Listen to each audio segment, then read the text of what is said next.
Hello, I am Chauncey DeVega.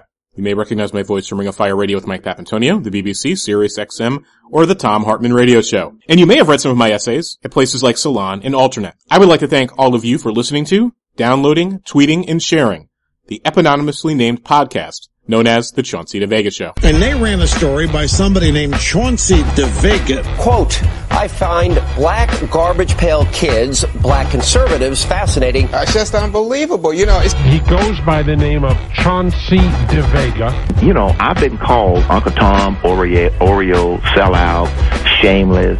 But this is a new one. Well, let's talk now to Chauncey DeVega. As my man Chauncey DeVega of the blog We Are Respectable Negroes said, I have author and blogger Chauncey DeVega here with us.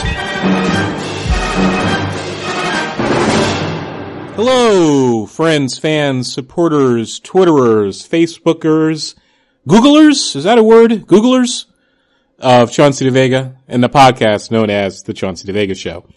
I want to thank you as always for taking time out of your busy schedule to sit down and listen on your computer, smartphone, other portable device to our auspicious and humble project that you can find at the eponymously named website, chaunceyDeVega.com, and also the eponymously named podcast known as the Chauncey DeVega Show. Eponymous squared. See? My favorite words. I keep trying to build the vocabulary. You got to build your vocabulary. Fun episode. And really, man, I'm telling you, what a week. What a interesting 2 weeks. And I'm going to talk about sort of my internal schism and anxiety. And I don't know if it's guilt, but it's just concern on some level about walking this racism beat the way that we've all had to with Freddie Gray in that situation. And folks who follow me online and the website know I've been very productive this last week. 2 weeks, actually. A lot of stuff just had to be said. Had to be said. And here's my moral schism, and I've been thinking about this a lot. The weather here in Chicago has been horrible. I've been napping a lot, trying to take my lake walks. My seagull friends are like, Negro, Chauncey, when you gonna make this weather change? And I was like, man, I ain't got that sort of power. If I did, I would have luxurious accommodations on Michigan Avenue. Me and Oprah would be hanging out, but I'm just a humble, respectable Negro. Going back to the increasingly less mentioned and commented upon name of the website. It's chaunceyDeVega.com, but the big meta name, I guess the banner is We Are Respectable Negroes. Funny how things change over time. Whole story there. Having to write about Freddie Gray, so I've written with folks again. So thank you so much for sharing some of my truth telling about Freddie Gray, the police. We've had to do this so often as of late. And then the Baltimore uprising. It's not a riot. It's an uprising. There is a difference. Our opening promo, as we like to call it here on the Chauncey DeVega Show. And here's what my dilemma is. Nothing we can do or say will bring back Freddie Gray's life or the other innocent black and brown men and women and poor people and mentally ill folk and others who have been victims of police brutality and thuggery. You can't bring them back. And we got to do our best. And I want to give so much love to those young lions and lionesses.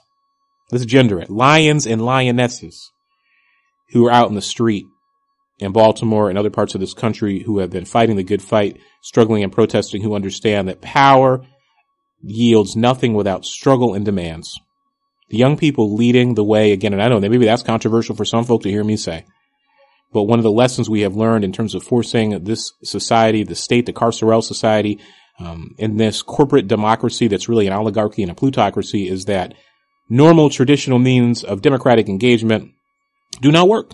As of late, and they may not have worked for decades, looking at some of the data we have on this. But folk going out there and confronting power and putting themselves at risk, that does produce some movement. In this case, an indictment for Freddie Gray's killers, the Baltimore police. As I described on the website, those new age slave drivers, because those black cops who were involved in that are exactly that, slave drivers. Look it up. The role of the driver on the plantation, the antebellum plantation in the West of the United States and elsewhere. So I wish I could write more happy things. Because here's the dilemma. You can get all sorts of shine and mentions on Twitter, online, on Facebook, thousands, tens of thousands of shares, many comments, opportunities to talk about your work on radio and TV. But you're just like, man, they don't bring a life back. And one should never profit psychologically, emotionally, or otherwise from the suffering of others. And one of the things I keep going back to when I take my daily constitutionals during these moments is like, man, I ain't no ambulance chaser. I think I'm trying to engage in truth-telling and some type of critical public pedagogy and trying to say things that others either are unwilling or unable or don't have the opportunity to say. And so I always want to thank you guys for sending me that positive energy. But I think the folks who are engaged in this sort of work, be it in the traditional press, be it the talking head types, be it the activist types, got to always make sure that you keep your eye on the prize. It's not about your own ego gratification, attention, efforts to monetize, efforts to get resources because of your work. It's about the people, and it's about a bigger cause, and it's about justice, and it's about doing your part in the struggle for human rights. So that's my moment of critical self-reflection, and I try to have them as often as possible because you got to.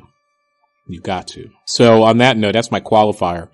So folks will understand where my crowing may come from about these last few weeks and what I felt, was playing on another level there very quickly and doing some good stuff. And it got the attention I felt that it warranted. And I hope that some folk can take some, as I like to say, nutrients and nurturing for the body and mind from some of what I tried to offer up on it.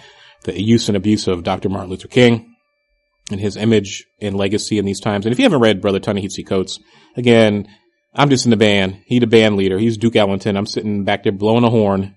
But he just wrote a wonderful piece about nonviolence and the hypocrisy of using the language of nonviolence by not addressing violence by the state and by the police. If you didn't read that, you do need to check that out. I mean, he is just so lethal with 4 paragraphs. He is efficient. He's a ninja sneaking in to your bedroom window and killing you in your sleep. And I'm the guy doing the drive-by with the M4 or the AKS-74 spraying up the block. I still get the job done, but man, he's just lethal with his words and his rhetoric in such an efficient way. So 2 things happened and related, to these matters is on the Twitter machine, as I like to call it. Wake up and lo and behold, much love to him, I got retweeted by the Incredible Hulk, Mark Ruffalo. I was like, damn. Woke up, went to bed because I keep late hours. Wake up about 11 or 12 because I got to watch Maury do my exercises. And I'm like, wow, thousands and thousands of shares from the Incredible Hulk. And he took some heat. And at first I thought he didn't actually manage his own Twitter account. Maybe it is a publicist and he tells him what to do. But dude is real. And he retweeted my piece on Martin Luther King. That again, that was just from the heart, talking about the use and abuse of Dr. King's image and memory in these trying times and these times of troubles, as we can call them. And then a few days later, very different event.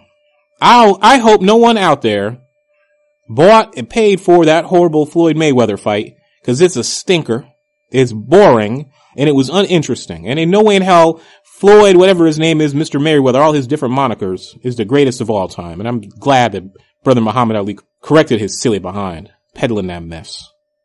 So I made the observation. I think I was sort of witty on the Twitter machine. I made one matter-of-fact observation, which was as follows, that for those fools who spent $100 on that fight, they were better off masturbating 100 times. They would have got more enjoyment out of it, and it would have been free. Zing! Aren't I funny?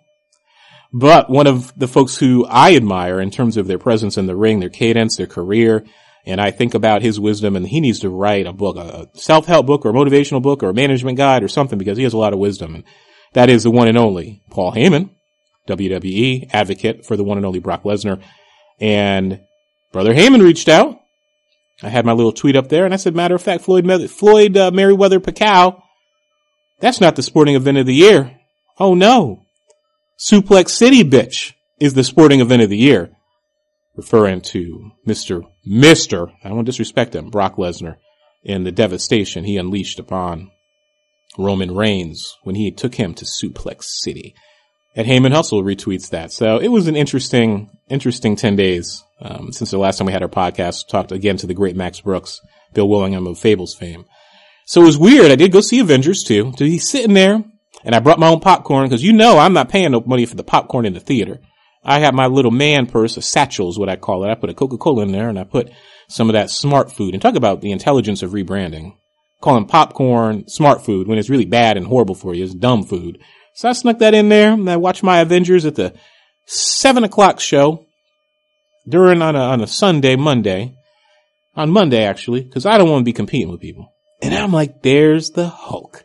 And he tweeted me, Chauncey DeVega. Had my gloating moment. But it was a fun movie.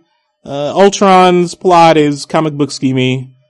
and predictable, but that's what comic book villain plots are. But the character itself was great.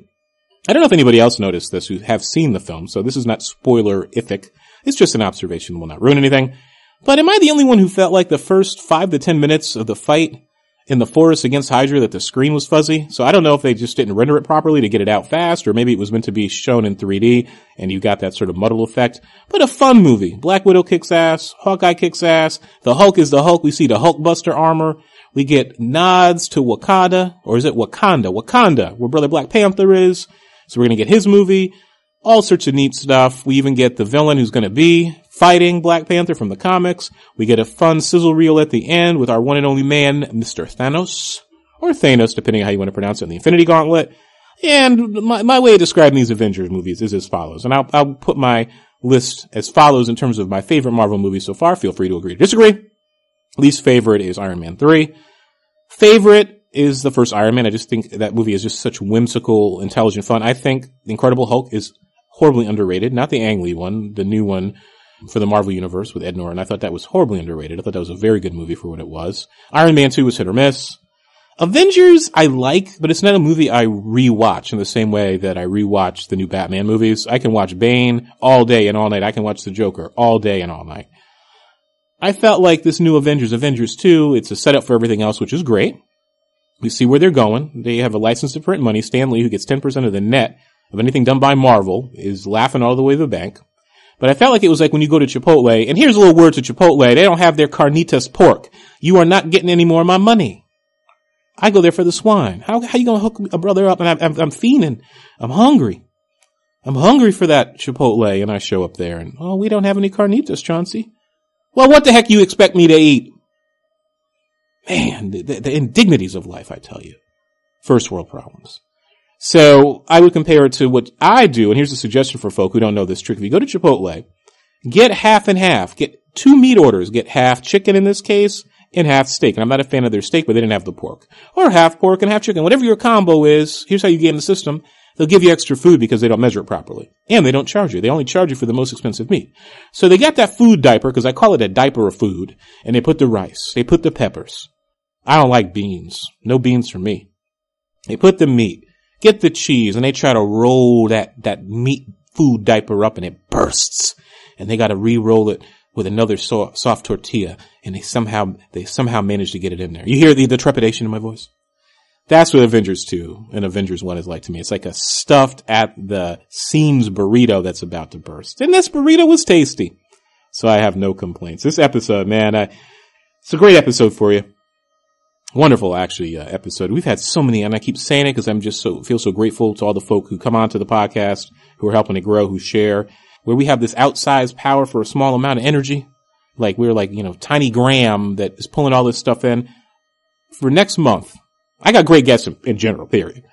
But our fundraising month, which is coming up, by the way, hint, hint, I have 4 great guests to complement all the other exceptional guests that I have. But you're going to be really surprised by who we sit down and chat with here on the Chauncey DeVega Show, the podcast known as the Chauncey DeVega Show, during our fundraising month. With this episode, Joe McKinney, horror zombie writer, winner of the Stoker Award, the Bram Stoker Award, many other distinctions and accolades.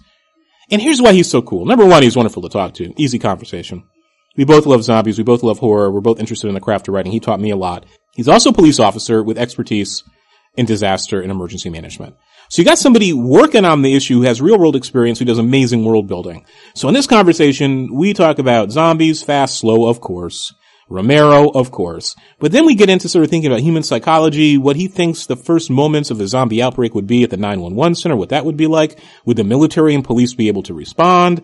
What does he think of the CDC using zombies as a way of educating the public about having a bug out bag ready, or, rest in place or hide in place, whatever they call it, to have resources, food, water, medical supplies, batteries, radios at home so you can survive if there's a disaster.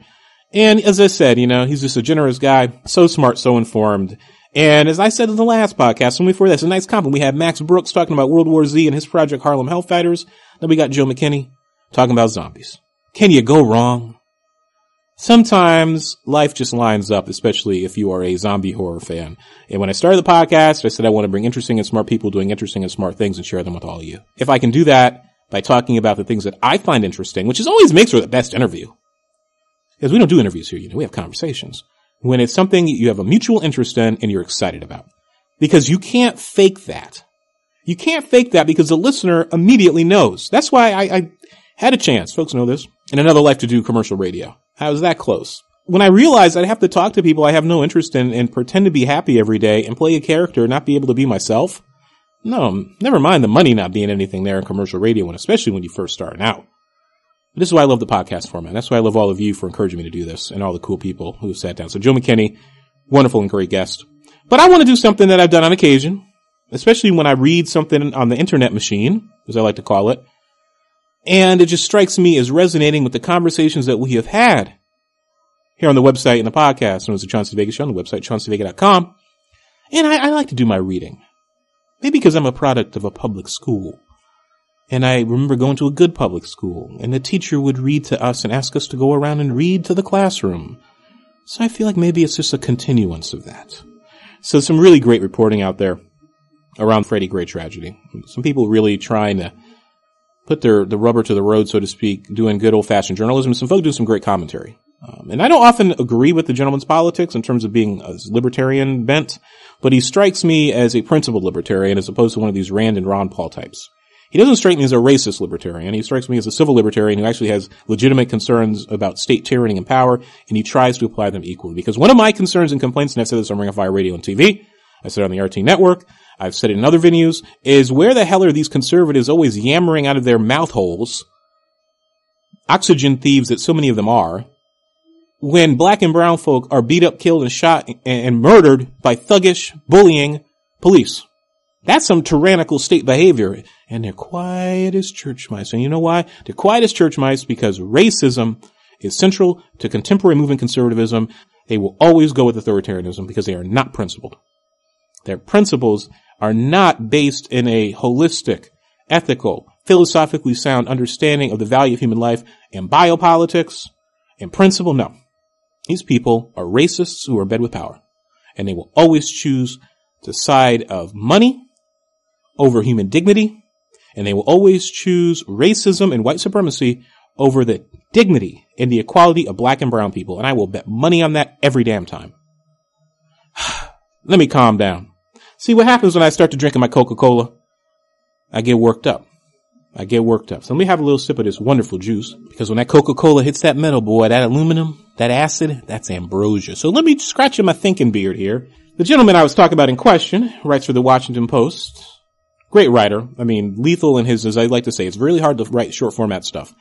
And he's an author. He's written a lot about the militarized police, because I think he would just be a great guest for the Chauncey DeVega Show. He would be a wonderful compliment to Nick Childs and some of the other great folks we've had on talking about Ferguson and law enforcement. His name is Radley Balco. He has a new piece in the Washington Post. You can read it in the print edition, also online. Came out on the 6th of May, and it's called This Isn't 1968. Baltimore isn't Watts, and Hillary Clinton isn't Michael Dukakis. So basically, he tries to take down and preempt a lot of these right-wing opinion leaders and quote-unquote pundits and their political leadership classes running for president who are trying to use the uprising in Baltimore and elsewhere as a wedge issue to basically leverage the Southern strategy. They can scare white folks with images of black people, quote-unquote, rioting and circulate rumors about race riots and white people being imperiled. For electoral gain, they will certainly do it. So he does a lot of good history here in terms of talking about Nixon and the rise of this rhetoric and Reagan.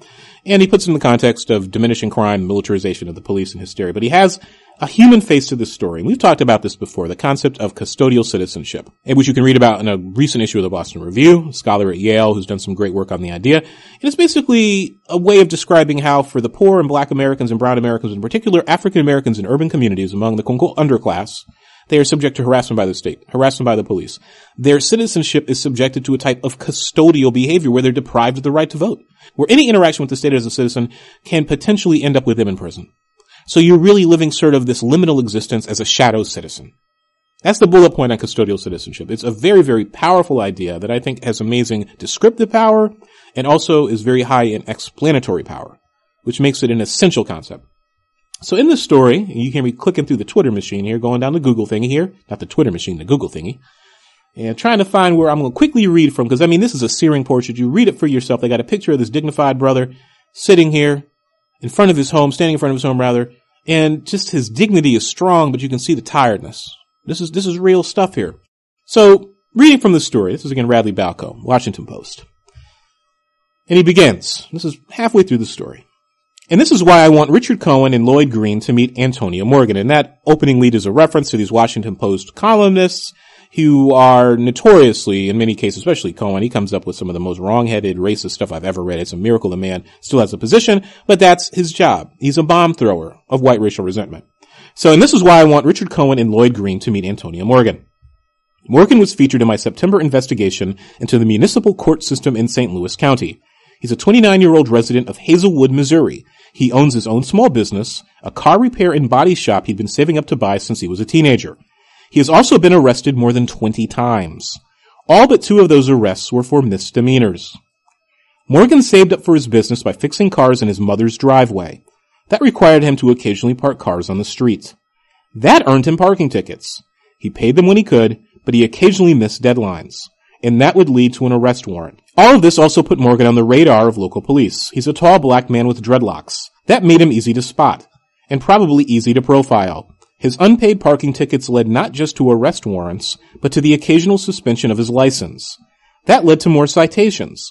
Although, like many in the area, Morgan was sometimes pulled over and issued only a ticket for driving on a suspended license, or driving a car that wasn't registered to him. Morgan sometimes drove his clients' cars to test them. But there was no underlying traffic violation, which raises the question of why the officer pulled Morgan over in the first place, if it wasn't to profile him. Those citations then led to more arrests. When Morgan finally opened his business, the harassment continued. Cops would show up at his garage and cite his employees for operating without a business license. Morgan has a license. His employees didn't need one. But to get the citations dismissed, Morgan and his employees would have to go to court, which was held once a month at night. If they missed their court date, they too would be hit with an arrest warrant. Wealthy people can hire an attorney to go in their stead and to negotiate their way out of a citation. But neither Morgan nor his employees were wealthy. Sometimes, Morgan was given other citations that required the man from whom he rented the space for his garage to come to court to vouch for him. That put strain on the relationship between Morgan and his landlord. Of course, this was all part of the day-to-day harassment, finding, and arresting of black people in St. Louis County that was well documented in the Justice Department report on Ferguson and in subsequent reports on St. Louis County by advocacy groups and media outlets. There were 2 occasions in which Morgan was arrested for offenses that weren't misdemeanors. Here's the first from my report. In 2011, Morgan had to show up for municipal court in Hazelwood to appear for some traffic violations. He'd been to the court before and recalled that on a previous occasion he had been told by a police officer that children weren't permitted inside. Having just picked his kids up from school, Morgan spotted the girlfriend of a friend in the parking lot and pulled his truck up next to her. He asked her to keep an eye on his kids while he was in court. She agreed. As Morgan walked towards the courthouse, a police officer asked him if the kids in the truck were his. He replied that they were. The officer asked him why he'd left them alone. Morgan replied that he hadn't, and that the woman parked next to him had agreed to watch them. By now, Morgan's friend had returned and started to leave. I can't really blame them, Morgan says from his home in Hazelwood. No one around here wants to attract attention. You don't want a police officer knowing who you are. Morgan pleaded with the police officer to flag down his friends, whom he said would vouch for him. He says the officer then threatened to taser him. Morgan put up his hands. The officer then arrested him for child endangerment. Morgan's wife had to leave work to come pick up the kids, and Morgan spent the night in jail.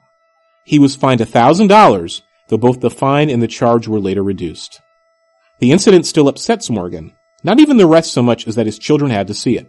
I'm a good father, he says. I own my own business. I provide for my kids. Do you know what it's like for your children to see you get arrested? For a cop to say right in front of them that he's arresting you because you're a bad parent. The other incident involved a local police officer who Morgan says had been harassing him for months. On this occasion, the officer confronted Morgan because he was quote-unquote trespassing on a neighbor's lawn. Morgan responded that he wasn't trespassing because the neighbor didn't mind. Morgan says the cop moved to arrest him and he lost his cool.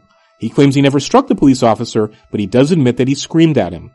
Once he did, he was hit with a taser and arrested for assaulting a police officer. That charge was later dropped. The neighbors backed Morgan's account of the entire incident, including his assertion that he never touched the cop. When Morgan told me that final story after about an hour-long interview, I was stunned. But not because Morgan lost his cool with the cop. I was stunned that it had taken him so long to do so, and that even then, he'd managed to restrain himself from physical violence. I'm not sure I'd have been able to say the same. Morgan is no one's definition of a thug. He's a guy who breaks his back to keep up the business that supports his family, despite obstacles that, frankly, most white business owners don't have to endure. For all he's been through, he is remarkably composed. He deals with the daily harassment in a remarkable matter-of-fact way. He takes photos of his business and the cars outside of it. He records all of his phone conversations and most in-person conversations he has with public officials. He has a laptop filled with nothing but photos, documents, and recordings, should he ever need them as evidence. Engaging in such defensive preparations on a daily basis would drive a lot of people insane, or perhaps be an indication that they're already there. He does it because he has to. As he puts it, you have to struggle just to catch up. I wonder how many people who rioted in Ferguson and Baltimore were carrying the same load Morgan was, but simply lacked his will to withstand it all. I also wonder what would have been said about Morgan if during one of his many arrests he had somehow died in the back of a police van as Freddie Gray did. Certainly, we'd hear all about those arrests. We'd probably hear about how he once abandoned his children in a parking lot. We'd definitely hear that police had to tase him on 2 separate occasions in the past, and that he had once been arrested for assaulting a cop. The human face of the carceral society, a power run amok, of the surveillance society run amok, of old-fashioned racist thuggery by the cops. I mean, Balco continues and he offers some more details about this brother's life. And it makes me think about one more thing. Again, the arbitrariness and capriciousness of power. And think about Michael Brown and think about Freddie Gray. I was thinking about this earlier when I had a conversation with someone who'll be one of our special guests next month. Michael Brown was arrested and harassed by a white cop named Darren Wilson for the Jim Crow era crime of bumptious walking. Now, I've said this many times. I said it in Ring of Fire, I said it on my own site, I said it elsewhere. That's a Jim Crow crime, being black and walking in the street. And the Ferguson thug cops systematically harassed black people in their debt peonage collection racket for such petty crimes. Freddie Gray, if you read the story, he was harassed and then subsequently beaten or thrown about in the car in one of them rough rides, damn near severing his spine, his vocal cords, everything. It's unbelievable. You read the report, and man slipped into a coma and dies. You know what precipitated it? He made eye contact with a police officer. Reckless eyeballing. And that's not the first time we've seen videos or heard about young black and brown folk, black men and women in particular, being subjected to horrible harassment, violation of their persons, thuggery, cruelty, abuse, and death for looking at a police officer in the eyes. There was a video, you can track it down. It made me so upset because I love animals. You know I love my canine people and my cat people, my bird people, my reptile people, but I have the soft spot for my doggy people. Where this young brother was walking down the beach with his little puppy, and he made eye contact with a thug cop, and the cop proceeds to throw the dog on the ground, pin him, beat him, tase him, and the young man is 12, 13, screaming, "Don't hurt his doggy, leave me alone, what did I do wrong?"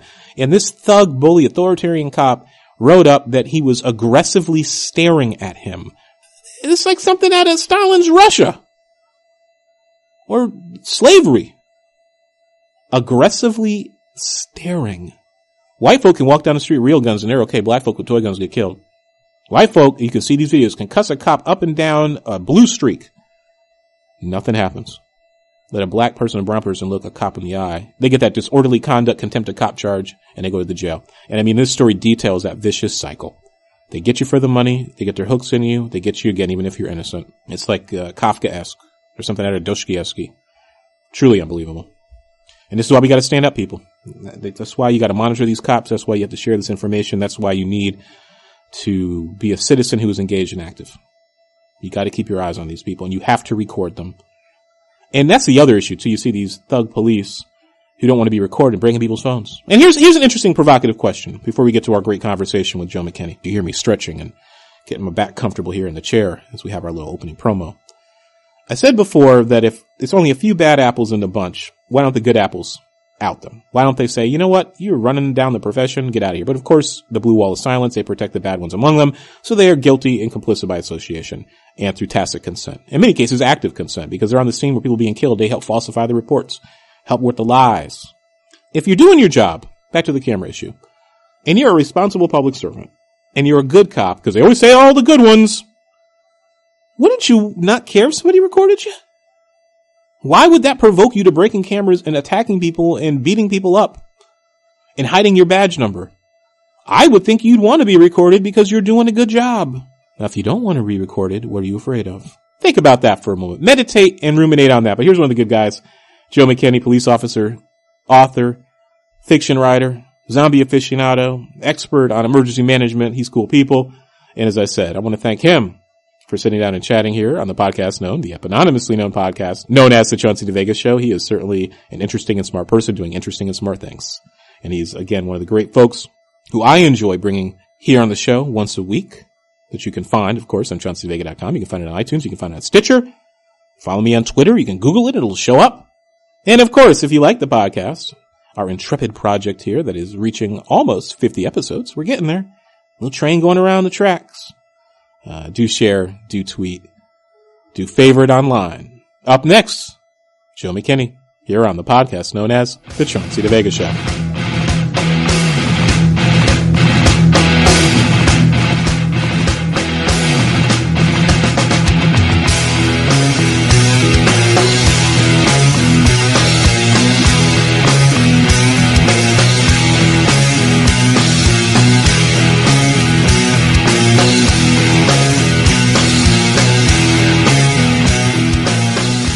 So I got my black cherry here, sitting down, smiling, and I'm just amazed. Number one, we'll talk about your books and your writing, but you have a serious day job and a career as well, and you are just amazingly busy. So how do you manage to be so productive, to keep your sanity, and to keep your smile? It definitely keeps me busy. I don't watch a whole lot of TV, for instance. I'm about 3 seasons behind on The Walking Dead, for instance. I have 2 books coming up due very soon, and as soon as those are done, I'm going to binge watch the rest of the series, and hopefully get all caught up. As far as it's really just organization. I have the day job, as you mentioned, police supervisor for the city of San Antonio. I work from 4:30 in the afternoon until about 3:30 in the morning, Friday through Monday. So my weekends are pretty much taken up by work. And then, I have a family. I have 2 young daughters, and a pretty demanding schedule for due dates and things like that. So really, it's organization is about the best way I can describe it. As far as writing goes, I take a very disciplined approach. I outline everything I do before I write it. I'll even outline some of my longer emails that I have to write. For a novel, my outlines can go probably 70 or 90 pages, before I'm all done. So really, I find that being organized and approaching everything kind of with a plan, with a map, kind of keeps me on track. And in terms of like compartmentalization, I'm always, like I said, I love learning from folk who can multitask. And folks have so many different abilities and approaches. I think it was the New York Times or an online magazine. They were looking at some work from an efficiency expert or psychologist who looks at how folks divide up their time and who they write about productivity and so on. And they said, some folk make a list, and that's really good because if you make a list, you can cross off things. Other folk who are remarkably productive are just always multitasking, and are just always doing something. So in terms of thinking about, you have your job in law enforcement, you have your personal family responsibilities, you have your creative work. Are there moments where you're at work where you're like, oh my God, this would be great for one of my novels? Or is everything compartmentalized? You're like, okay, now I'm in law enforcement mode, now I'm in family mode, now I'm in zombie mode? Or is it everything happening simultaneously? I mean, do you carry around a notebook or I know a lot of folks do this, or an audio recorder? I do carry around a notebook. I still love to handwrite, so I do carry around a notebook with me everywhere I go, and I record down ideas. I will tell you, probably one of the weirdest origin stories for one of my books happened while I was at work. I was chasing a naked man down the freeway. And which actually comes out a lot more than you would think, because people who are dangerously high on methamphetamines or cocaine or a combination can get body temperature goes way up, pulse is dangerously high. We're talking about blood pressure that's close to 170 over 110, pulse rates that are almost 200, body temperature that gets up around 106. We're talking the person's very close to death. A lot of times we'll hear naked man running down the freeway, and we all know every policeman who's been on the job for a while kind of gets that dread because what's going to happen. And usually, the person has stripped off all their clothes because their body temperature is so high and they're burning up, and they're running down the freeway because drunks and people who are experiencing this kind of psychosis zero in on the red lights. I don't know why, but we see it a lot. That's why a lot of policemen get hit by drunk drivers from behind, because the person has zeroed in on the red lights, the brake lights, and so you'll always see these people getting on a major street or on a highway, and they're running going with traffic because they're following the red lights. Anyway, I get this call for this naked man running down the highway, and so I pull up on him. Usually they stay in the roadway and you have to deal with them while cars are going all around you. But this guy, I have no idea why, he just suddenly veered off and went into a field. And the area where we were at was, back then, there was nothing around there. It was just empty scrub brush country. And so this guy is naked and he's running through these briars and all the wahio and all the thorn bushes that we've got here, and he's just getting shredded. And, I'm like, oh God, I don't want to catch this guy, but, you're running after him.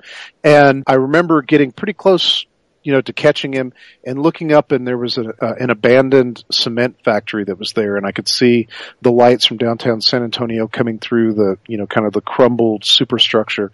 In that moment, I was like, oh my God, story idea. That became sort of the central image for my book, Inheritance. And that was born right there in the middle of a foot chase. Ideas come at just the weirdest times. And I have to ask the obvious question, because I've never talked to someone who had the opportunity to chase a naked man down the highway and then to a thicket patch. Is it easier or harder to catch a naked person? Because I would think the clothes would make it easier. And the other question, as I said, this is why I love talking to folk, the interesting and smart folk, the interesting and smart things to say who come on the podcast and who are kind enough to offer their time. I'm like, number one, you got the naked issue. And I've always wanted to ask a police officer or law enforcement type, how come more folk don't wear gloves? Because I'm here in Chicago, and I've seen cops without gloves handling these nasty, foul, sometimes smelly, sometimes high, sometimes drunk folk. And I'm like, I wouldn't want to touch them with a 10-foot pole, and I'd certainly be wearing gloves. We do carry, surgical gloves with us. The problem is, a lot of times, you can't, if someone wants to get into it, a lot of times you can't really say, hold on a second, let me put on my gloves. Wait, just stand back for a second. Usually if somebody wants to get into it, it happens so fast that there's no time to get your gloves out and whatever. And you can't drive through your 8-hour shift wearing surgical gloves. But even like heavy leather gloves or like Kevlar gloves or something, or? Well, we do have those. They do have those, and they're great for searching pockets and things, especially if you're dealing with a heroin addict or something like that, and they've got needles inside their pockets. Those Kevlar gloves are great because, theoretically, the needle can't poke through and get your skin. I say theoretically because I'm sure, like anything, Murphy's Law will take over. Yeah, they do have those, and, I carry around a set myself. Again, it's one of those things where, if you have the opportunity, you'll put them on, but, it's amazing how fast things happen and how little opportunity there is to take some of those basic safety precautions. So, yeah, unfortunately, it's just, kind of the reality of the situation. I mean, it just comes with the territory. I had a friend of mine, he apprenticed. I don't think he finished actually I think he's an electrician now, but I remember he's like apprenticing to be a plumber, because apparently a lot of plumbers are also electricians and vice versa. Like the two go hand in hand for some reason. And he was telling me how, sometimes with the job, there's just certain things you have to do. And he said you very quickly, when you're apprenticing, get used to putting your hand in dirty toilets. And he's like, that's just part of the job. And I was like, that's why you make $60 an hour, because there's no way now I could be putting my hand inside the toilet. I was like, yep, and that's why we get the big bucks. But there you go. Thinking about, my love of zombies, working on my own zombie novella. You've published many times on, zombie and horror, and won many awards. We'll talk about that. And like we were talking about the weather, and you have an extensive background in law enforcement and disaster preparedness and so on. So I'm joking about the snow. And one of the things that always comes to my mind, either watching a horror movie or reading, a great book like yours, and I said, obviously the compliment is there. I always try to bring on cool folk onto the show. But I'm thinking, you read a lot of zombie literature or horror literature, and number one, we're wondering about human nature. Zombies are great as a metaphor for talking about human nature, political issues, social issues. And what separates the really good stories are the ones from the subpar, the average, or the attention to details. Why do some folk, in a time of crisis or disaster, we can talk about the Boston snow, we can talk about hurricanes or floods, lose their natural minds and do really, really stupid things to put themselves in peril, and other folks maintain their calmness, their coolness, their collective, and they follow, number one, the reasonable directions from the state, from the federal government, and other folk just act like damn fools. I mean, is it psychology, or is it upbringing, or is it just location? Is it random? I do not know. It's human nature. Some people will clamp down and do what they got to do to survive. Other people, as you said very eloquently, just lose their minds. That's what makes fiction so much fun, because you get to write both of those characters. I really hate, one of the criticisms that I always see readers give for a zombie novel is, the main character just makes countless stupid decisions. Well, who's to say what's a stupid decision in a situation like that? People behave in ways that we can't always explain. Maybe it wasn't the wisest decision, but it's the decision that character made. So, I really get annoyed with that particular criticism just because it just seems to miss the point to me. To try to get back to an answer to your question, I just don't know, but you're absolutely right. People will do the dumbest things even when, if you try to hold their hand to the right answer. It's just the way people are. And the beauty of, there's a book, I think it's called Surviving the Unthinkable, and it was one of these great books, along with The Sociopath Next Door, that I got when Borders was closing. It was like in the $2 pile. And I was like, I'm going to stock up on $50 worth of great books. And I was like, I never would have bought either of these books. It's like, I'll read them on the bus or on the airplane or something. And Surviving the Unthinkable was really interesting. It's written by a psychologist, and she poses a basic question. Why do some folk in a time of crisis and disaster survive, and other folk die? And she goes through these examples from World War II with POWs and folks who were either killed or survived the death camps and the Nazis. First two paragraphs get you immediately. It's about September 11th. And her example is looking at the folks who were in the Twin Towers who could have escaped, who were below the level where the airplanes had hit. So why were there folks who could have escaped, and there are other folks who decided to sit there and wait it out? And then she has another set of examples about soldiers, about police officers who fired their weapons and had, trauma and had to negotiate that. And one of her conclusions is, number one, she said it's personality type. Some people are just hardwired to stay calm. And the other thing, going back with your example, sort of thinking about why do people act this way, is that folk don't know what they're going to do until they're in the situation. Zombies, think about September 11th. On September 10th, if you talk to somebody in the general public, not the folks who are in the know, they would have said, it's impossible that someone would crash multiple planes and, attack the United States. That's right. On September 12th, they're like, yeah, it happened. Which is why I love zombies. They were like, that wouldn't scare me because it's impossible and it wouldn't happen. I was like, you say that on Monday, and then on Tuesday, if it does happen in the counterfactual, what are you going to say? Yeah, you're absolutely right. I love your characterization of that book the psychologist wrote because, when at least during my training in the police academy, one of the things they continually emphasized during tactics and arrest, search and seizure and similar courses was you have to have the mindset that you will survive. There are plenty of examples of people who have received glancing blows, injuries, a shot maybe to the shoulder, a bullet to the shin or something like that. Something that, while incredibly painful is perfectly survivable. And yet the mindset is there, oh my God, I've been shot. I'm going to die. A lot of people will shut down as a result of that, or not a lot, but some people will. That mindset has to be there that no matter what, I will win. I will come out of this alive. I will go home. I think there's a survival mindset, as you mentioned. Those are fun to put into a zombie story, and I think those are the ones that readers really kind of click to, that person who is going to survive. I will not die from this. Probably the best example of that I've read recently was Andrew Weir's The Martian. If you've read that one, if you haven't, it's a fantastic book, but it's all about that survivor mentality. No zombies, obviously. It takes place on Mars. It's sort of Robinson Crusoe on Mars. But the survival mindset is a constant there. I will survive. I will win. Those are the people who make it through. And in terms of thinking about, the archetypes, we can talk about the History Channel all day long and how no longer shows anything related to history, or the Learning Channel or the Discovery Channel, except Ancient Aliens. I talked to Jason Calavito a few shows ago, who's a professional skeptic for all intents and purposes. He was just a wonderful guest when we were sort of talking about the Ancient Aliens phenomenon on the History Channel.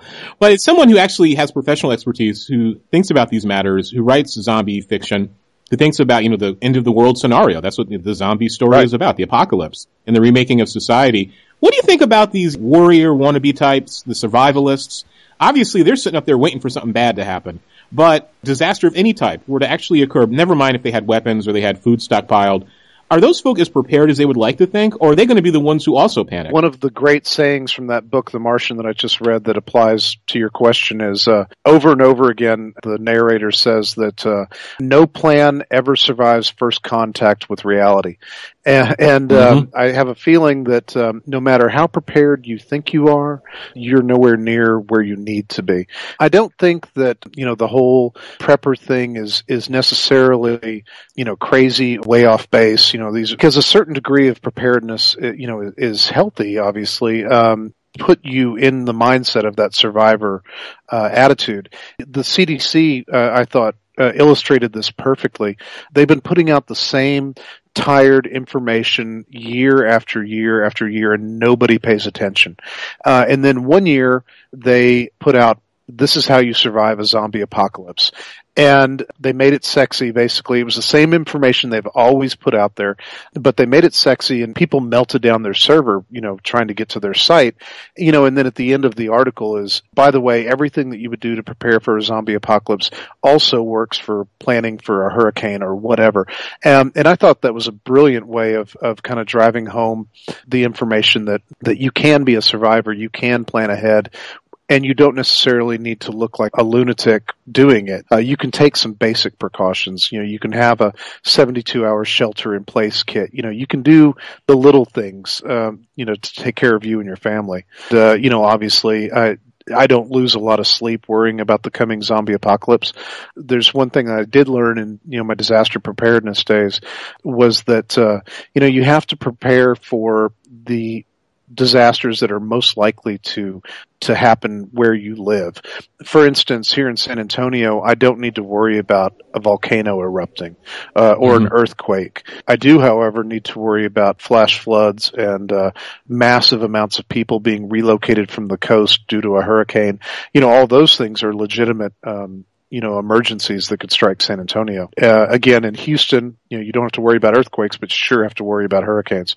So you need to be prepared for what you're likely going to face and be prepared to deal with it. In zombies, there's a reason that the U.S. Marines, the United States, Homeland Security, and others, the CDC, are using zombies as a training device. Because with zombies, it's mass disruption, right? It's mass mayhem. It's a mass casualty event. And probably all the things you'd have to do to control a zombie outbreak, depending on, we can get into the details as, two zombie fans and aficionados, fast versus slow, is it supernatural, is it scientific, whatever the explanation is. All those things you'd probably have to do in terms of maintaining authority and public safety are the same things you'd have to do in terms of a mass terrorist attack or a chemical weapons attack. Right. So it makes a hell of a lot of sense. And thinking about the preppers, it's funny how you try to pull knowledge from here and there. It's out there in the ether. I learned about just-in-time shipping after starting my foray into seriously reading everything about zombies I could. Going from a fan to saying, okay, I want to, just for my own purposes, write a zombie novella. I feel like I got a good story in me, so of course you read everything you can. But I started learning about that just-in-time shipping. And that terrified the heck out of me because now you're talking about questions of infrastructure. That's right. And how fragile the society really is. That's absolutely right. Absolutely right. Yeah, I know exactly what you're talking about, and it is scary.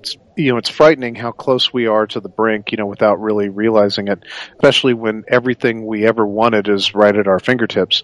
And, to realize how easily that is to slip away. In terms of thinking about, world building and how we approach sort of thinking about zombies as a metaphor, maybe let's assume it wasn't a flood or an EMP. Do you think that our society, American and Western society, is so overwhelmed with needless consumerism and junk that it would be pretty easy for folk to survive? Or do you think because our society is so interdependent, I'm sure Durkheim is smiling from somewhere beyond the grave, that our bonds are so, tight in one way but very fragile in others, that this infrastructure would just collapse? Well, one thing I think about the human animal is that we are incredibly adaptive. I think it's easy to forget that in our day and age when we have, again, everything at our fingertips and we don't really have to work for it too terribly much. We are an incredibly adaptive species, and I think if we put our backs to the wall and, you have to come up with a solution or die. I think, the human animal will come up with a solution. We will live. We will continue on. I think a lot of those people who don't have that mindset will probably not be with us too much longer into a mass episode like this, but definitely you're going to have those people who have the capacity to survive and will survive. And on related note to our earlier discussion, I would love to compare the zombie narrative as it's developed. I think we've tended to see a lot of commonality in zombie works and things like that. I would love to compare those notes with first-person accounts of people who have survived large-scale riots. The shopkeeper who is, defending his shop in the middle of a huge riot. We might see some commonalities there. And I know I studied a lot of riot reporting when I was writing my first couple of zombie books, and then also supplementing that with some of what I knew from my police training. So yeah, I think that's probably, we're going to see a lot of similarities, I think, we would see a lot of similarities between riot accounts and zombie narratives. I'm sitting here quite literally, looking at Plague of the Dead, which is a great book. Thank you. I read Plague of the Dead and said I have to email you.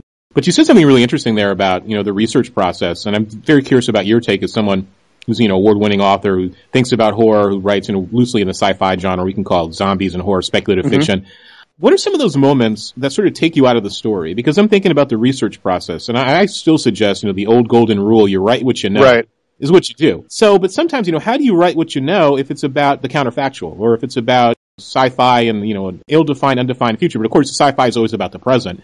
So how do you sit back and say, I'm going to write horror and I need to ground it in the human experience? If, I would suggest if the person is, attentive to their craft, but then how do you sort of deal with the unimaginable? So is it just a balance of research and saying, okay, I know this story, I know this about my life experience, I'm going to do this type of research? Or are you encountering in your own reading, across the genre, that a lot of folk just aren't doing that, and they're just saying, I'm going to go for the cheap thrills, and I'm not going to do any research? I find a huge amount of the latter. It's embarrassing how bad people are at researching, I think.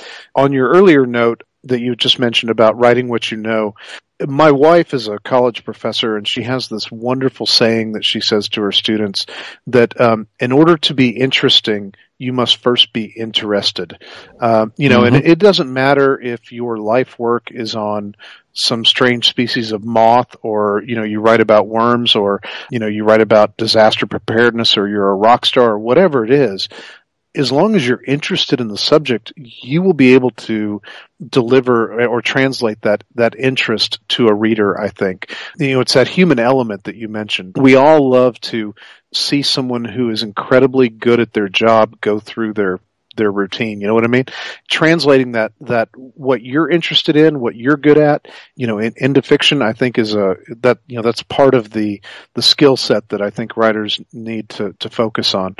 And then as far as poor research goes, I will give you a good example. An author that I know who is very, very successful, and I won't call him out on this. I've done so when we've had dinner together, but I won't call him out by name here. We had a discussion about this storyline that he wants to do for a sequel to his book. And okay, I've got, the whole town has been consumed by vampires. Everyone's dead. So I'm going to send in, a new sheriff who comes into town. He's going to, figure out what's going on. And, the investigation is a natural narrative bridge. But, I was like, but, you have to do some basic research. Like a sheriff is an elected official, so you're who's been elected. Yeah, so you're not going to send in, and a sheriff doesn't work for a town. A sheriff works for a county. I hate it whenever I see a small town sheriff. He may live in a small town, run the police force in a town. You're a police chief. You're an appointed position. If you run a sheriff's office, you're a county employee and you are an elected official. And, it's one of those little details that I think probably slide by a lot of people, but it's like anything else these days. There are tons of experts out there. There's always someone who knows something more about it than you do. I have a good friend who is a historical thriller writer. He tells me all the time where he'll look at reviews of his books. Some guy has, he's written a book on the Civil War, for instance, and some guy gets on there and says, I'm giving this book a 1-star, because in this book he says General Lee had eggs for breakfast this morning, and I know for a fact he had a bagel, giving this book 1 star. Kind of silliness. It really does go on out there. There's always going to be someone who knows more about the subject than you. if you're going to be writing, if your main character is, say, a sheriff, it would seem important to me to get the details right. Yeah, and I mentioned him before when I talked to Joe Lansdale a few weeks ago here for the podcast on the Chauncey DeVega Show. I saw Jack McDivitt at Worldcon here in Chicago about 2 or 3 years ago, and he did a workshop for future writers and aspiring writers. And he said made this really fascinating observation and a great bit of advice. And he's talking about some of the mistakes he's made in his own writing. And he said, I write for a sci-fi audience. He's like, I'm not a scientist. And you have to know your audience. He's like, I'm not going to sit there and write 50 pages about why the engine works or doesn't. Right. I'm going to give you a basic explanation. But if it's something technical, I'm going to call somebody, pick up the phone, and ask them. And he said, it's remarkable that people will actually answer your questions. And he said the mistake that a lot of writers make is like, it's not that they don't check the things they're not sure about. They don't check the things that they believe they're right about. And he told an anecdote about, he mentioned an Air Force base, and the book is done. It's a minor detail, and the soldiers were based out of Colorado or something, or so he believed from when he was in the service. And he said he got all these emails from folks saying, I like the book, but the Air Force base is in Texas. And he said, I got to check all the little things that I take for granted. Now for you, in terms of your journey to becoming a horror writer, what was your epiphanal moment? I first saw the original Night of the Living Dead back when I was, 12 or 13. And coincidentally, it was right about that same time period that I started writing stories. Not horror stories initially, but it was, I discovered Night of the Living Dead and started writing at the same time. So I'd always loved zombies. That was something that had been with me for a very long while, but I never really saw myself as a writer, never really set out to, hey, this is going to be my job, my calling one day. I just, writing was just something I did for fun on the side and never even worried about publishing or any of that kind of stuff. And, but when I think the moment that really kind of did it for me, that sort of put everything into perspective and kind of made me do what I wanted to do. The nursery where, when your child is first born and you go and you put your head on the glass and you look in at all the cradles and there's your baby, one of the group. There's a great scene in American Sniper where he's doing that. I was in a similar situation. I was a young policeman. I didn't have a care in the world. And then suddenly, boom, fatherhood hit, and suddenly I was dealing with, oh my God, I have to have insurance. I have to have a savings plan. I have to, I need to start thinking about retirement. I need a will, and all these things were starting to come at me from every side. And I remember looking in on the nursery and going, oh my God, my life just got so much more complex. I wanted a way to kind of crystallize that to articulate what I was feeling, because I'm a fixer. I don't like to just be crippled with anxiety if I can do something about it. There I was, a young policeman with all these responsibilities rushing in at him, so I figured I would write a zombie book, or a book about a young policeman who had zombies rushing in at him. So I like to say, my first book anyway was, we talked about the metaphorical potential for zombies. In my first book, the zombies were really kind of a metaphor for my fear of parenting. Yeah, wow. So that's where I think the initial storyline came from, and I wrote that book, and it really kind of jumped onto the page. It wrote itself very quickly. Afterwards, I had this handwritten manuscript, and I was, this is kind of cool. Let me type it out and see, how long it is. So I typed it out, and it was about 80,000 words or so. I was like, wow, that's like book length. I still didn't really have any thoughts of publishing it or doing anything like that. At the time, there were 1 or 2 zombie novels out there, and I think The Walking Dead had just got started, and the comic book, because this is 2004, 2005, and I think really if you'd gone to the bookstore, about the only thing you probably would have found would be Brian Keene's The Rising. I don't think you would have found any other zombie books at the bookstore. There were others out there, but none that you would find at a brick. Yeah, when was World War Z? That was 2000. It came out I think it came out the end of 2005. Because I remember my book Kensington had bought it. They had told me, okay, we're going to be publishing it 2006. And I was like, wow, this is fantastic. I can't believe I'm going to be a published author. Wow, that's amazing. And then World War Z came out, and I was like, oh man, who is this Max Brooks guy? He beat me to it. Of course, right about that same time, is when Stephen King published Cell. So, I'd like to think I really kind of got right there on the first wave. Dead City, my first book, sold really well. I think it's just topped over 100,000 in total sales. Anyway, it's been in print now for basically 10 years, which I'm told is a pretty good run for a popular horror novel. Just one thing led to another, and I went from someone who, a cop who wrote on the side for his own enjoyment to, a writer who sometimes has to show up at his cop job. It's been a nice journey. I like it. Back to world buildings. I also read Dead City, and I'm thinking about that moment because it's fascinating to think about, obviously writing as a business and how the publishing business has changed, and how a lot of folk are self-publishing, and, the way that writers really can't, for the most part, unless you're Stephen King, make enough money to survive at this. Was it that the characters and the story pulled you along, or did you sit down and, create a world and put the characters in it? Because I've heard, writers have either approach, right? And they both have their advantages and disadvantages. Mm-hmm. A lot of folk get so caught up in world building that they never actually write anything. I need to make sure I make this amazing universe and all this other stuff. And I was like, well, that's a crutch. Yes. So you don't actually have to write anything. And other folk are like, I got the world. It'll flesh out through the characters, and I'm going to conquer the page every day. So how did you find a balance? I went the character route. Dead City is part of the Dead World series. There are 4 books in that series: Dead City, Apocalypse of the Dead, Flesh Eaters, and Mutated. Of those, Dead City is the only one that's written in the first person. Eddie Hudson, the main character of Dead City, didn't fall very far from the authorial tree. So, there's a lot of me in Eddie Hudson. Probably a ton of me in Eddie Hudson. So that part came along just because I connected with the character. Mm-hmm. I pulled from probably one of the most horrific experiences that's ever happened to me. I remember about the same time that I saw Night of the Living Dead for the first time, I was living in Clear Lake, which is a suburb of Houston. Hurricane Alicia hit, and I remember being with my parents inside the closet and in our hallway, just the feeling of the whole house shaking and feeling like the roof was about to blow off the house, and it was an experience unlike anything I've ever had before or since.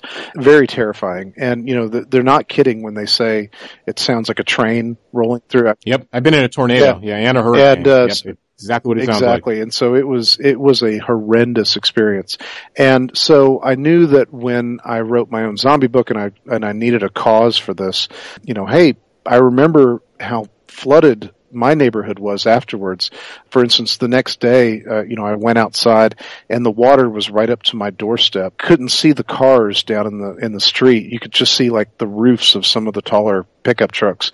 My best friend lived across the street from me. He had a canoe. He came over in his canoe and we basically spent the day canoeing through my subdivision.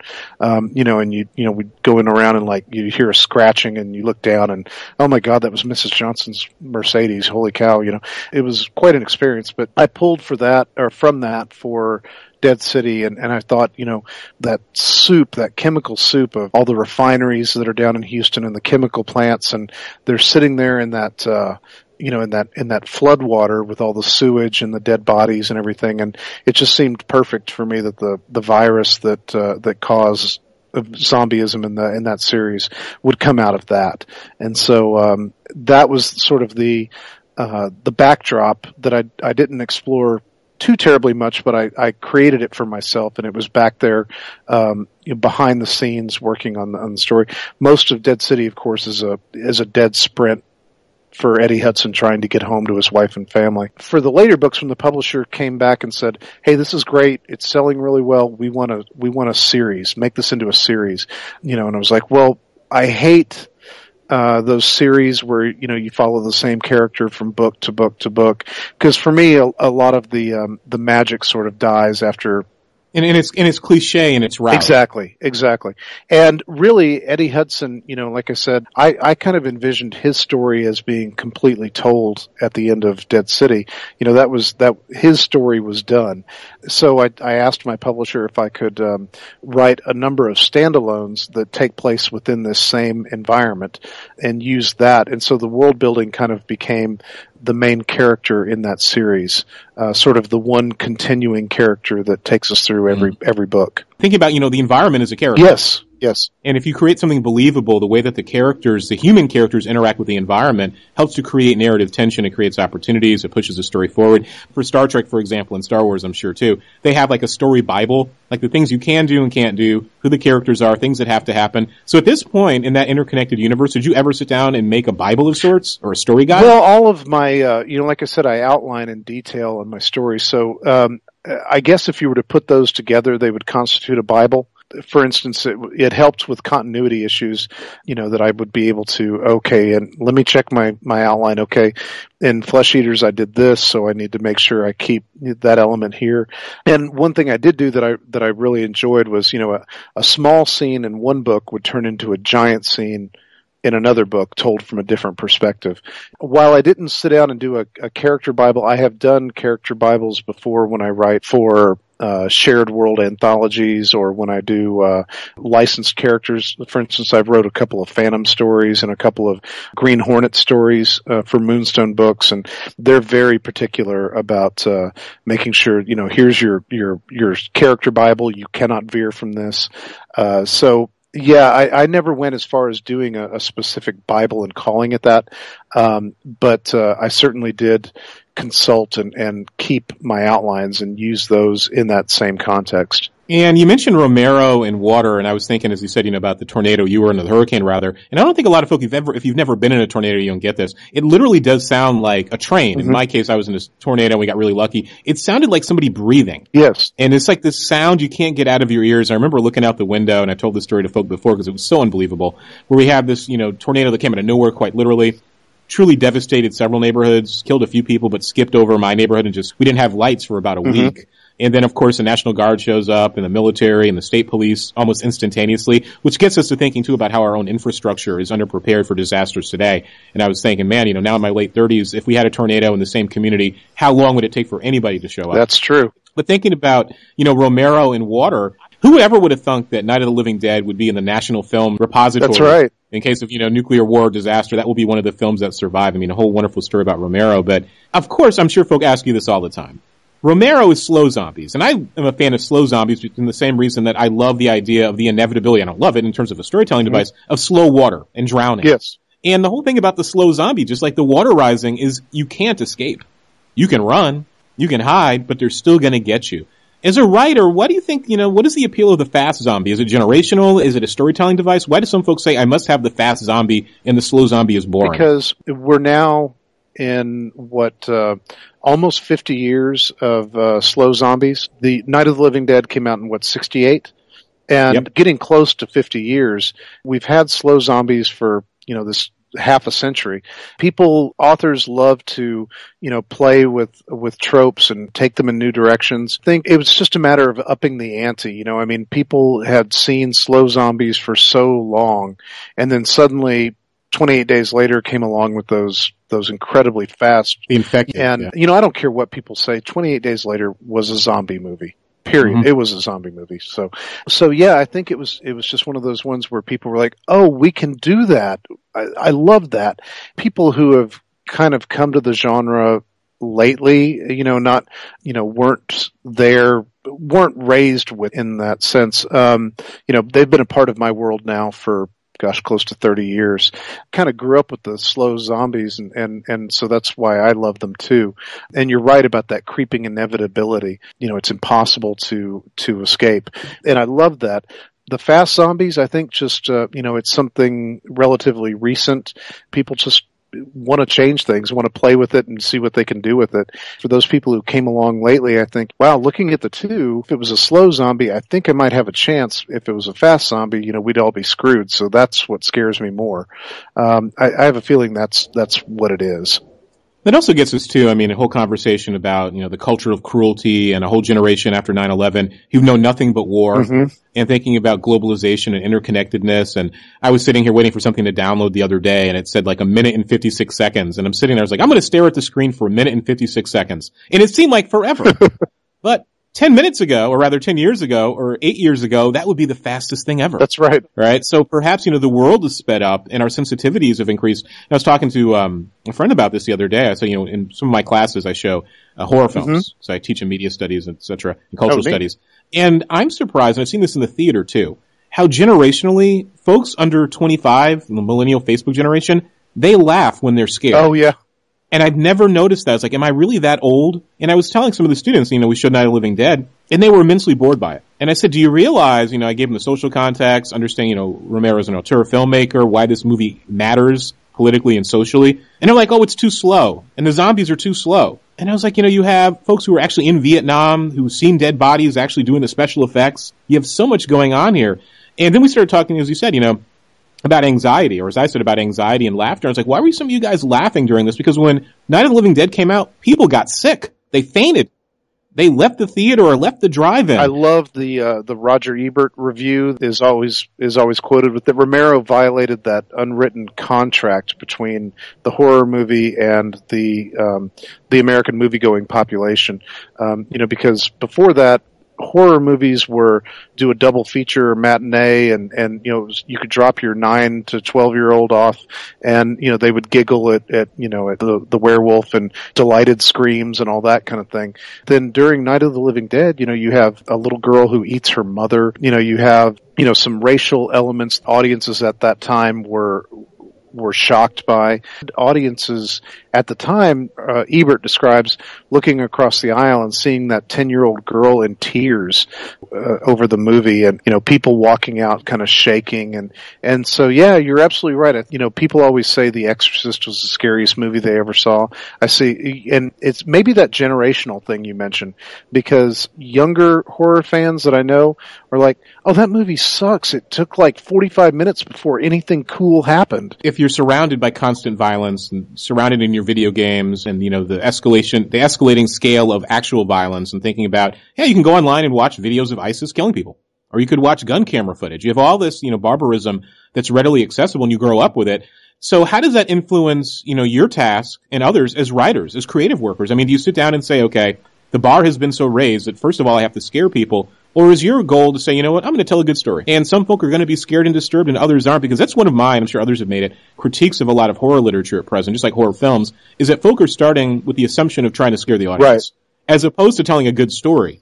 And if you tell a good story and you have disturbing, elements in the story, then you're going to frighten people. So how do you sort of think about it in terms of your own work or thinking about the genre in general? We started off on a what I thought was potentially profitable angle of conversation there with the when you were talking about the environment becoming a character in and of itself.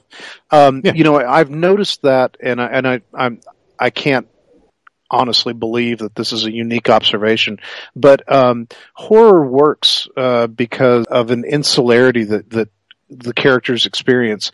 The environment has to become constricting. It has to become what was once serene or lovely or whatever becomes claustrophobic and menacing. We get characters who are cut off, feel like they don't have any recourse. For instance, that young couple who runs into the police station and says, there's a giant gelatinous blob rolling down the block and it's eating everybody. You can imagine what that movie would have been like if the cops were like, okay, well, don't worry about it. We got it. You guys can just go home. We got this. The movie would evaporate right there, right? It would become a totally different kind of flick. Instead, the main source of shelter that these characters should have, the civilization and its protectors, suddenly they're cut off from that. They're made to feel isolated. The same thing happens in Jaws. They're going out on the boat. That first night at sea, they're all three guys are hanging out in the galley and they're getting drunk and they're showing tattoos and showing scars and trading stories. And then, the sea kind of feels like a inviting kind of thing, it's a source of bonding for these guys. And then the very next day we get this, the shark, and the ocean becomes this menacing closing in sort of presence. For me, I've always enjoyed that aspect, characters who experience their setting and get scared by it. And really, for me, it's all about character, because if you buy the characters that I'm putting out there for you, and my characters are scared, I think the natural human empathy is going to make you scared as well. Yeah, and the idea of this, thinking about the Jaws scene, so we have the conversation about the USS Indianapolis, and we sort of have the setting and that intimacy, man versus nature. And I was thinking, too, about your own writing and thinking about slow zombies again. The idea that in Jaws, again, thinking generationally here, that the shark itself doesn't show up until about halfway to 3/4 through the movie. That's right. And you have the anticipation, and it makes you wonder, could you get away with that today, where you have an audience and a viewing public, especially folks in their teens and 20s and early 30s, a target market for horror, that want to see the zombie immediately, or they want to see the shark in the first 5 minutes. And the idea that what isn't seen, I think Stephen King said this, sometimes what isn't seen and is suggested is far more frightening than anything he can show you. The best horror movies, I think, do exactly what you just said. They don't show you the monster right away because, let's face it, most movie monsters are just, when you see them, I don't know, I laugh at quite a few of them. Big wart-covered thing with horns on its head, that just doesn't scare me. What does scare me is the suggestion of what's there. One of my favorite movies, for instance, is The Changeling with George C. Scott. I believe that was, 1982, sometime around then? I believe so. Yep, really. Throughout the beginning of the movie, he keeps finding his daughter's red rubber ball. It's in places where it shouldn't be. And he's getting scared because he's experiencing weird things in the home, and he realizes, I just need to get rid of this ball. And so he takes it to a bridge, and he throws the ball off the bridge, and then he comes home. And of course the house is dark, and he swings the door in, and the stairs are right there in front of him, and they go up into darkness, and he's standing there at the foot of the stairs, and he hears boom, boom, boom, and down comes the red rubber ball bouncing down the stairs, and for me that moment was like, holy shit, it was like a revelation. Yeah, so for me that was kind of a revelation of what you could really do with suggestion over the jump scares, because I've seen more horror movies than I know what to do with at this point in my life, and I don't remember any of the jump scares. I do remember scenes like that red rubber ball coming bouncing down the stairs, and there was no monster there. They didn't have to do any special effects. They, probably cost them all of $1.50 for the ball, and then minimum wage to pay some idiot to stand at the top of the stairs and roll it down. They didn't need any special effects, and they rocked my world with it. I'll ask an impolitic question for horror fans, but since I have you here, I can't resist. Psychologically disturbing movies versus scary movies versus jump scares. And as I said, folks can email me at chaunceyDeVega.com and stone me virtually if they want to. And as I said, I'm very curious about your answer about this as a fellow film aficionado. What do you think of Shining the movie? Is it profoundly overrated and it's sort of a cult of personality around the actors and the cult of success, or folk feel obligated to say it's a great film? Or is it sort of a letdown? Because, showing my hand with the question, The Shining is a movie that I respect, but I simply can't get my head around it. I do really, really like The Shining. I know that it has, they've even made documentaries on Yep. how far afield and all the hidden meanings and what all's going on with that movie. Of course, for those of us who have read and loved the novel, there's quite a few similarities, but he took quite a few licenses with the source material, definitely. And then you had that mini-series that starred the guy from Wings. I didn't know that. There was a 10-episode mini-series of The Shining, and it was page by page faithful to the novel. Had all the topiary stuff and all those great scenes, and yet the mini-series one I just found, it didn't do anything for me. The movie version, it did. That was one of those movies I can point to that actually got a good scare out of me. Fabulous scenes, like one of the most iconic scenes in probably in all of film, but the big wheel going down I go to countless conventions these days, and every time that I come into a strange hotel and I round the corner off the elevators and I see that long hallway leading down, and I'm like, where is the kid on the, because the way that scene is allowed to build, we have him going around curves and corners and those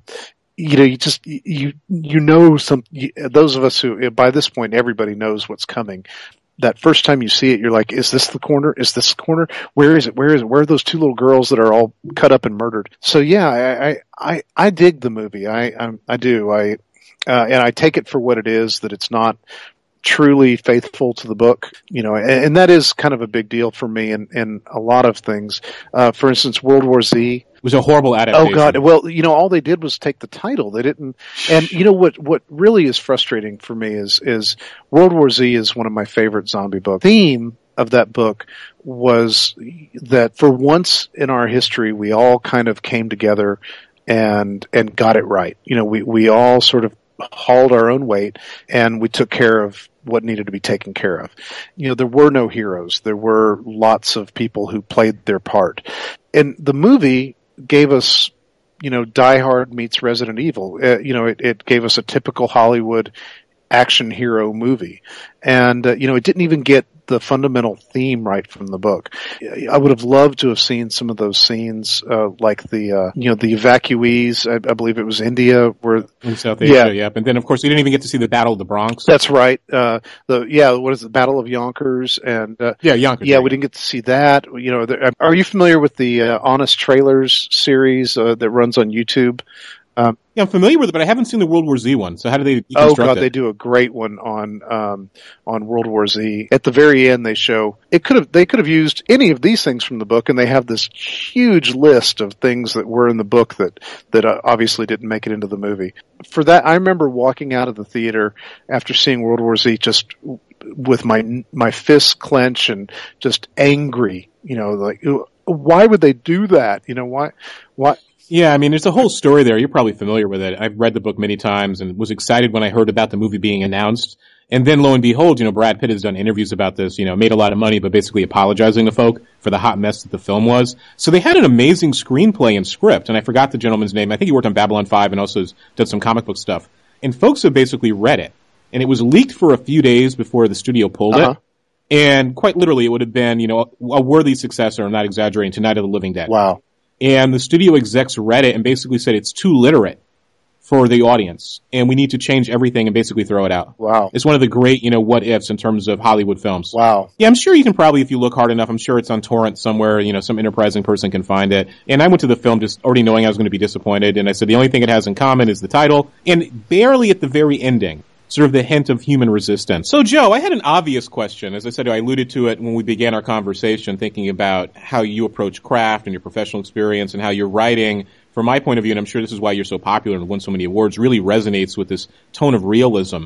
As a police officer, number one, how does your experience influence your writing? And how does your very particular expertise in terms of emergency management, how do you bring that into your storytelling? It does play a significant role in what I write, especially when I'm writing about characters who are cops.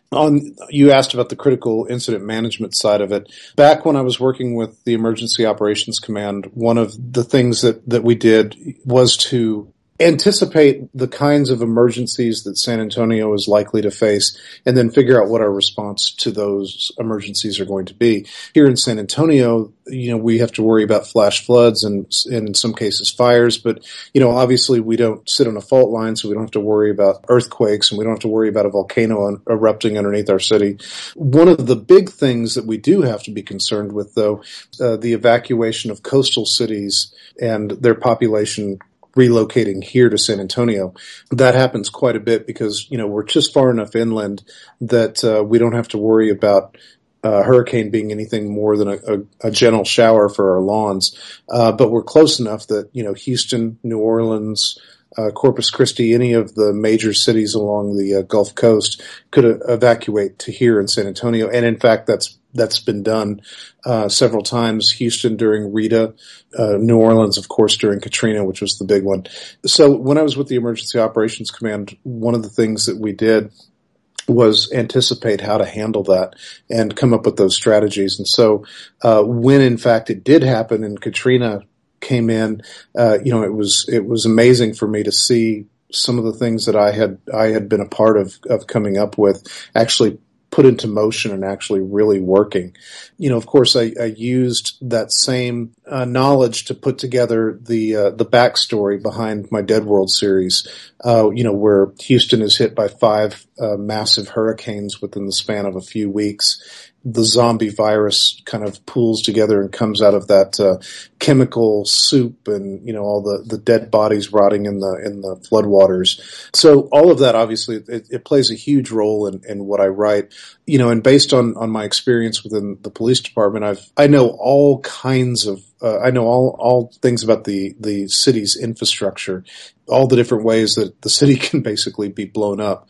So I've used quite a bit of that in my stories. And I've also used things like, I was in the traffic division for a while where, we did a lot of DWIs and, drunks love to run. And so there were a lot of car chases. And, I've incorporated pursuit driving into my books, especially in Inheritance. The car chase that the main character has early on in that book was based on the first major knockdown, drag-out car chase that I ever had. The police background colors a huge amount of what I write. Putting your world building hat on, what do you think those first few moments of a zombie outbreak would be like from the 911 perspective? I mean, on one hand, is our infrastructure and the police and the federal and state authorities, are they so much more prepared for disaster than the general public understands? Or would it just be mass mayhem? I would love to tell you that we are so much more prepared than the public gives us credit for. We, however, are not. There's a great saying that that no plan escapes first contact with reality, or with it. Yeah, or the enemy. Was that Clausewitz? Yeah, who said that, what is it? No plan escapes first. Yeah, exactly. Survives first contact with the which enemy. Is exactly true. I mean, we have things like, I know from personal experience when I was with the EOC, we have relocation disaster plans for every single school in the San Antonio area.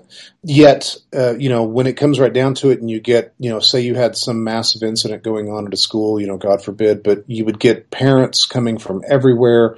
You would see right away the best laid plans breaking down. A zombie apocalypse, I think if we really had something like that, it would look more like the riots that we've seen in Los Angeles in recent memory and in Ferguson and, in places like that. I think you would see a very quick breakdown in high population density areas where things would fall apart very, very quickly. I think we would probably see, those scenes from The Walking Dead where, only half of the freeway leading out, is just choked with cars. Yep. And there's nothing but Rick on horseback in the incoming lanes. I think you would see a whole bunch of scenes like that. And as a matter of fact, I used scenes like that in both Dead City and Flesh Eaters because I know for a fact that that's what you would see. You've seen it in hurricane relocations and things like that. So there's no question in my mind that's what major population centers would look like. Yeah, and I was talking to a friend of mine, acquaintance actually. They were actually making a movie about his life. He was an Army Ranger and he was in Afghanistan and Iraq, and they're casting the movie now. And he works with PTSD with veterans. And I was asking him, as a veteran, as someone who's actually been in combat, what does he actually think about, his own expertise and experience in these matters? And he sort of laughed and he said his concern would be that, number one, the general public misunderstands that so much of America's military is forward deployed. So by the time this happens, he said, assuming it's spontaneous, he's also a zombie fan too, and it's fast zombies and it's spontaneous and it's some supernatural explanation. Number one, you have to assume that the soldiers who are here, the reservists and others, would, number one, leave their families and be able to fall in on the gear they have here. You'd be able to maintain command and control. And his concern is, I'm sure yours likely is too, he said his concern as someone who's been in the military for years is that it wouldn't be the zombies at first that are the problem. It would be people who are armed, people who don't follow directions. And in hindsight, they would make, something that was manageable in the beginning just utterly impossible to defend. Every word of that. Absolutely. Yeah. Where you have, absolutely. That's absolutely, I think, the fact, because you would see, Americans are a hard-headed lot, and we don't like to be bossed around by cops or by, the military. And, there's always, we see it in every disaster. There's always, I've been in this house for 50 years and I ain't leaving because you said so. And so, I think we would see a lot of intractable people, a lot of people wanting to, hey, it's militia time. Let's go out and kick some zombie ass.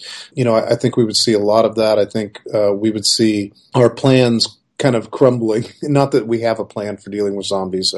I don't think I'm giving away any secrets by saying that. So the CDC that's just to keep people aware. When the Marines are doing it, it's just a good simulation for a disaster. We do not have, at least my police department does not have a plan for dealing with a zombie apocalypse. So, or even a zombie outbreak of a small size. So yeah, there isn't that. That said, I can think of quite a few of our restricted, information policies and procedures that could be adapted loosely to a zombie apocalypse situation. But, I joked about that in my first book, Dead City, where a critic of the main character is, hey, why aren't you taking care of business? Where is the police department? And we pay your salary. The main character's response is, are you freaking kidding me? Do you honestly believe we have a procedure in place for this? Are you kidding me? So yeah, that's,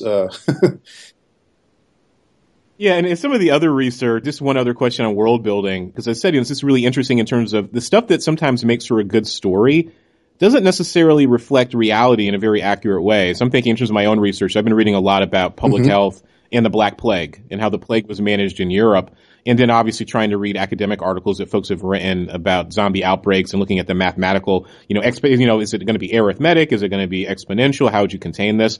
How do you balance the believable and the realistic versus the exciting? Because it's going to be a pretty anticlimactic book if it's basically, okay, there's some virus that reanimates the quote unquote dead. And it happens, and it's pretty easy to contain. Because I think what the general public sometimes doesn't get is that a fast virus is probably going to be a hell of a lot easier to deal with because people can't get on airplanes, right? They can't travel. They're not going to be on a cruise ship. Whereas if it's, a slow-burning virus that people are asymptomatic, and it just starts happening and public health can't manage it. In a lot of ways, that could be a lot scarier. But what do we do if it's anticlimactic in terms of the science? Like, okay, 1 in a million people will have an outbreak. They move really slow. I still wonder, and you just shoot them. You'll have places where, there are no guns. You're going to have areas where there are fewer guns than others. I mean, if it happened here in Texas, even our liberals have guns here in Texas. So, I think we would put it down pretty fast.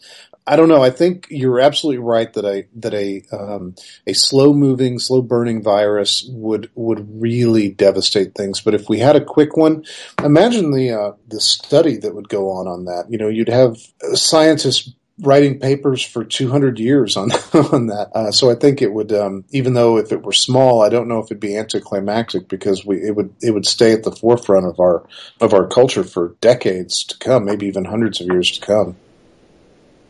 It also makes you think, too, about, I'm sure other folks are probably writing about this and thinking about this, where you have the zombie outbreak and it becomes sort of a day-to-day fact of life. And the real disaster is the overreaction on the part of individuals, the government, the state, how our culture is impacted negatively. So the zombies are sort of the beginning, but that was a manageable problem, as we said earlier. But it's really how our society overreacted that really does turn the page in a horrible way. Absolutely. That's a good point.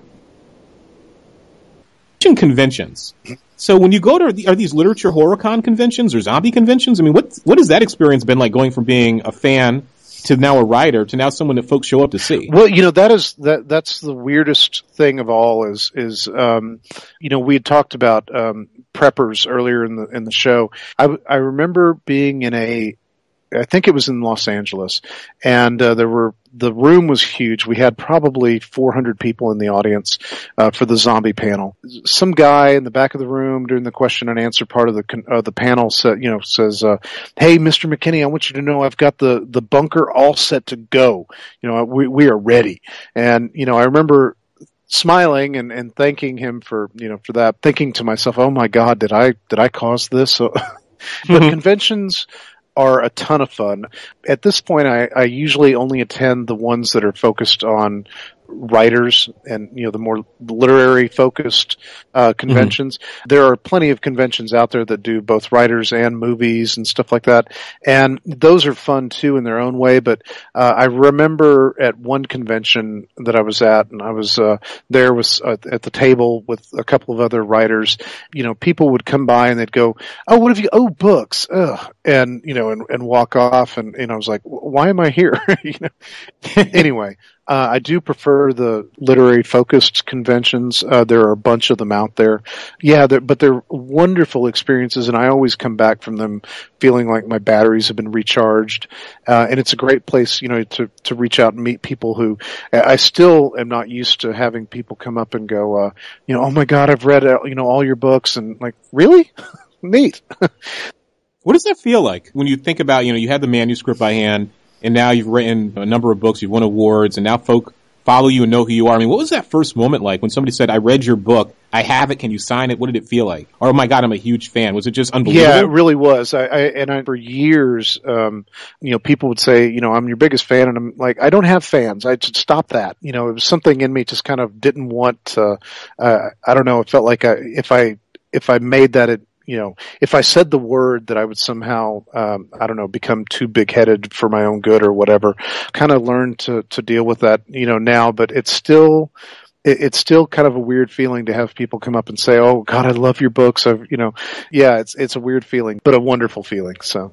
Obviously, we're going to talk about your upcoming work, where folk can find you online, all that good stuff. I mean, you've been so generous and appreciate, the good sharing. And just as I said, it's always a pleasure to talk to a fellow zombie traveler, so to speak. I don't know if we're the zombies or we'll be reanimated as them. I mean, that's the big existential question you're thinking about. The end of one of Romero's movie, I think it was Land of the Dead, where you have, John Leguizamo's like, you know what, I want to see what the other side is like. And he decides to turn and just sort of sit there and let it happen instead of killing himself. But thinking about your own journey as a writer, and I ask folk on creative types, writers, filmmakers, and the like this question, because I'm very interested in the listeners are, I'm sure, about craft and process. What are some of the things you've learned now as you travel down this road that you wish you had known when you started? Oh gosh, that's hard. The value of really kind of having it, straight in your head. I am not a pantser. I don't know if people know that term, but you have people who are plotters and people who are pantsers. And I think Stephen King's book on writing really kind of, which is a great book. It is a great book, but I think it ruined a whole generation of writers because, people read that and they're like, well, I have to be a pantser. I have to write by the seat of my pants. I can't plot ahead of time because, that'll stifle my creativity. Every time I go to a convention, I'll get somebody saying, I've been working on this book since 2005. I'm really kind of stuck and I don't know what to do. And I'm like, well, do you outline? Have you outlined your story and figured out where you're going? And they're like, oh, no. Stephen King said you never outline. So, because it stifles your creativity. And my response is always like, well, I would think not getting the book done would stifle your creativity more than anything else. So, and I always encourage people when they ask for writing advice and, ultimately, whatever works for you is the right way to do it. If writing by the seat of your pants works for you and you're turning in manuscripts on time and you're getting, material published, and if that works for you, that's great. That's the right answer. For me though, I pretty much have to have that organization. I have to approach things, in an organized sort of way. And it took me a while to kind of get acclimated to that, to get used to that concept. Because my first two books were not written that way. They were written seat of my pants kind of thing. I find it much more satisfying these days to plot out and kind of work from a living document, as the outline evolves, as the story evolves, but the outline is still there. I think that skill I would love to be able to communicate to an earlier version of myself. Again, ultimately, it's whatever works is the right answer. And, seat of my pants worked for me on my first two books. So, I don't know if there are any lessons that I would prevent myself from doing, going back and preventing myself from doing, because every mistake, every difficult hump ultimately makes you a better writer. So as long as, you're constantly working to perfect your craft and to pay the attention that's due. And that's great advice. I don't know if it was Stephen King or someone else who said it. Perhaps they were an actor or an actress, said something to the effect of they had ups and downs in their career and they lamented the fact that at the beginning it was so easy. Because then when it got hard, they didn't know what to do. Right. Because they didn't mix up their skill set. They didn't say I have to develop new skills and talents. I need to get more discipline. They just always thought it was going to be that easy. Yeah. And then when it wasn't, they were lost for a few years. I'm certainly a good example of that. Yeah, because the first book, like I said, it just sort of jumped off the page, onto the page. There have been books, like Inheritance is a good example. I started writing that was going to be my third book. And I wrote it, and it wasn't. I got the rough draft out. It wasn't what it was meant to be. It wasn't the story that I knew it could be. And so I tabled it, wrote another book, came back to Inheritance, gave it another pass. I improved some, but it still wasn't where it was meant to be. And that process repeated probably 5 times before I finally clued into what was missing in that story and figured out the essential element of what that story needed to be about. So that was a painful birthing process. But again, I don't think I would trade the learning curve that went into it. And like my favorite Star Trek Next Generation episode, Tapestry, you start messing with the past, you mess with the present. Yep. Right? So, you're taking those bumps and knocks. That's the way that you learn and grow, and you start unraveling the tapestry of your life. You don't know where you're going to end up. But Joe, where can folk find you online, and what are your future projects? Well, my website is Old Major's Dream. I'm a huge George Orwell fan, for those who pick up on the reference. But yeah, my website is called Old Major's Dream, so they can find me there online. The best place to reach me is on Facebook, because I spend a little bit of time there every day. I communicate with, everybody who, to bend my ear. It's getting harder and harder sometimes to answer things promptly, as you experienced with me. I do respond, whenever I can, and eventually I always respond on Facebook. That's a great place to see me and get news on what's coming out, and see pictures of my dogs, because I always put those on there. And folks know I love my 4-legged friends: dogs, cats, lizards, 2-legged birds, all our other animal friends too. So you have my heart right there. Awesome. Yeah, I have 3 corgis. Busy man. But has there been any inquiry, or have there been any inquiries from folks who either want to adapt your work for graphic novels or comic books, or even for film? Because you have as I said, you have a whole universe here that would be fun for folks to write and play in. Yes, I have had, I think Dead City has been optioned for film 7 times now, and there's someone currently in discussion so that hopefully will turn into option number 8. Yeah, and maybe we can connect on that one. I've had several of my short stories from the Dead World series that have been, 2 of which have been adapted for a graphic novel, and those will be coming out through Dark Discoveries magazine during the summer, and then again in the winter. They'll be serialized. And do you have any editorial control over that? I'm just curious about the process. So they come to you and say, hey, we want to serialize this as a comic, maybe collect it. Do you have any veto power, or is it a legal thing? You sign it over and they go where they may? Or Well, for that one, I've had quite a bit of input, because I was allowed to co-write on the script. So I was very, very happy about that. But usually, I think if it's anything like the film things that I've gone through already, when I've had other of my books optioned for film, they may stay true to your script, or they may pull a World War Z and hey, we're just taking the title and nothing else. So it's kind of a crapshoot. I think Dennis Lehane has a great saying about that, where he grew very, very frustrated when they tried to do a film adaptation of his first book, and he was just heartbroken that they made all sorts of changes that he didn't like. So he finally came out and said, "Look, if it's a film adaptation, the film is yours, the book is mine. Just send me the check and don't bother me with anything else." I can kind of see the wisdom of now, especially after having seen what people want to do with a project once they've got it. You kind of have to. I guess be willing to do some separation. The book is my baby, and you guys do what you got to do, and hopefully your vision is something that that's equally such wonderful success. And Joe, I want to thank you one more time for taking the time out of your busy schedule to sit down and chat. As I said, we've had some really cool folk on the podcast. You're in great company. And I think for anyone who's interested in zombies, interested in the craft of writing, as I said, it's always great just to chat with a fellow traveler. I think they're really going to have enjoyed this. Well, thank you so much. I can't tell you how much I appreciate the opportunity to be here. I enjoyed our conversation a ton. Yep, absolutely, as did I. I want to thank Joe McKinney one more time. Great sharing on his part. Learned a lot. And I think he's spot on in terms of thinking about the public as being their own enemy.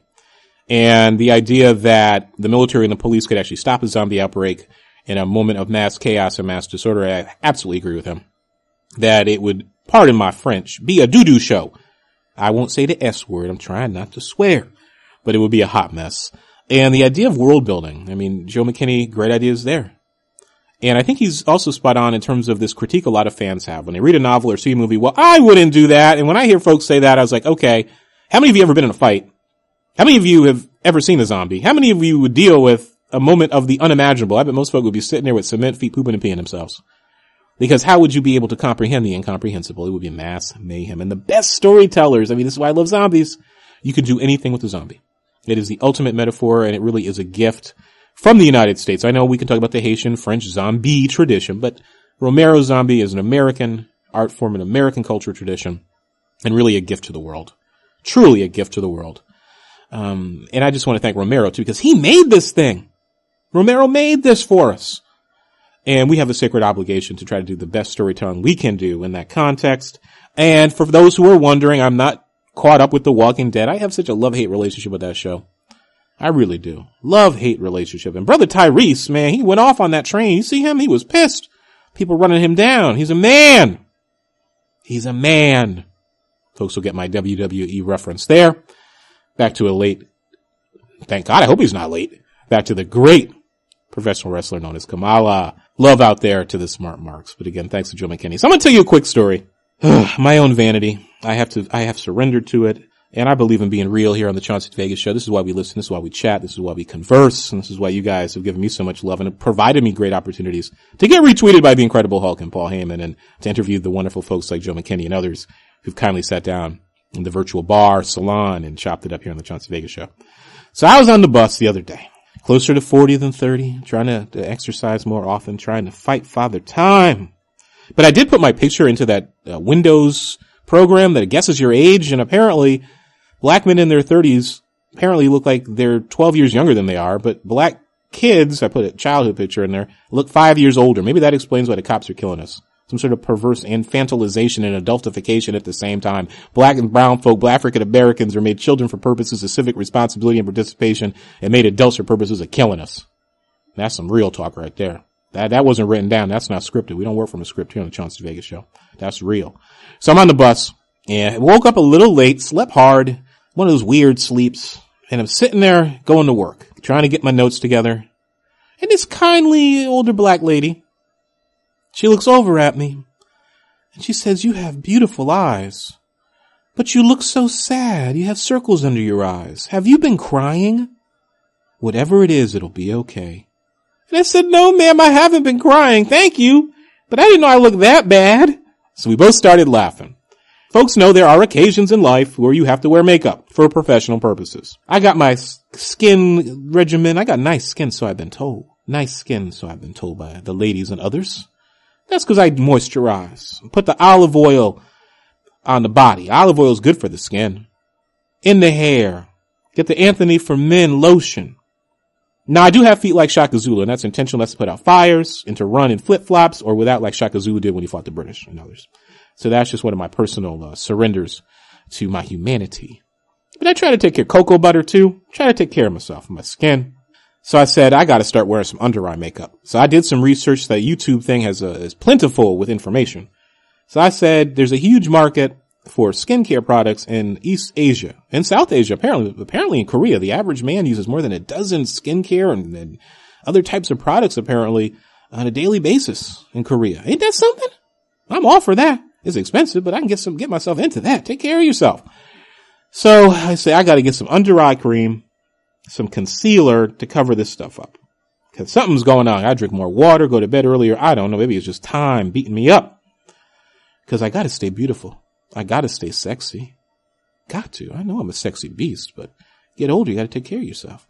So I find a video with this beautiful South Asian sister.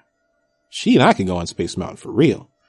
She got these circles under her eyes, and she said you put red, orangish red lipstick under your eyes if you're a person of medium brown tone. She and I have similar skin tone. And then you put the other stuff. So for me, it would be lipstick, light concealer, then a medium coconut. I think it's called coconut. I know I had a coconut complexion, and that covers everything up. So I go to the local beauty store, and I asked the lady, I said, "Excuse me, miss, you got, like I'm buying weed or something, or OE, like Denzel Washington at the Floyd Mayweather fight. He's smoking Cools and drinking OE. Folks know I'm talking about. They saw that fight. He looked ridiculous. And Charles Barkley was drunk, and so was Tom Brady, trying to get my man on that ball deflate BS. Separate conversation. I never heard such a mess from the NFL. They're going to punish my man, Tom Brady. So I go, I'm like, "Sister, I need the orangish red lipstick. You got a cheap tube of that?" Cause I'm not spending $50 on some lipstick. So she takes me around. She's like, "What woman sent you on this errand?" And she knew the jig was up. You know what jig means, don't you? The jig was up. And I said, "No, I sent myself on this quest." And she says, "You saw that video on YouTube, didn't you?" And I said, "I gotta cover up these circles better." Cause I was using some eye concealer, but I gotta do a better job.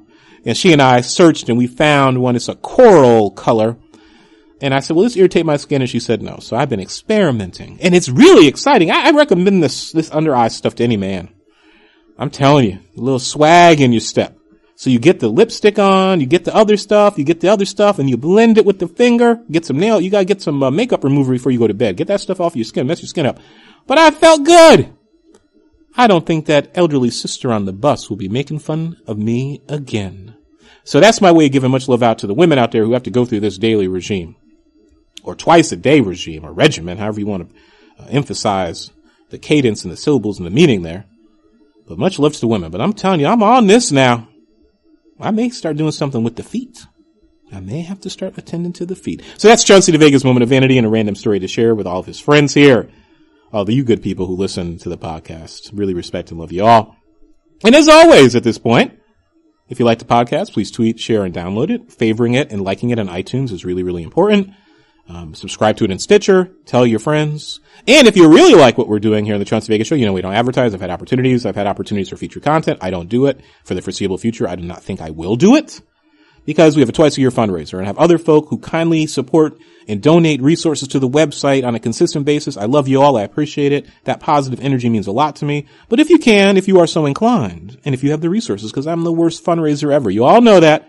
Go to ChaunceyDeVega.com. On the right-hand sidebar, you'll see a thing that says PayPal. Click on that PayPal and put $1 in, or 50 cents, or 5, or 10, or 50, or 100, or 2, or 3, or 4, or 5. I mean, we've been blessed with a lot of generous folk over the years, and that sort of gives me the positive energy to keep moving forward.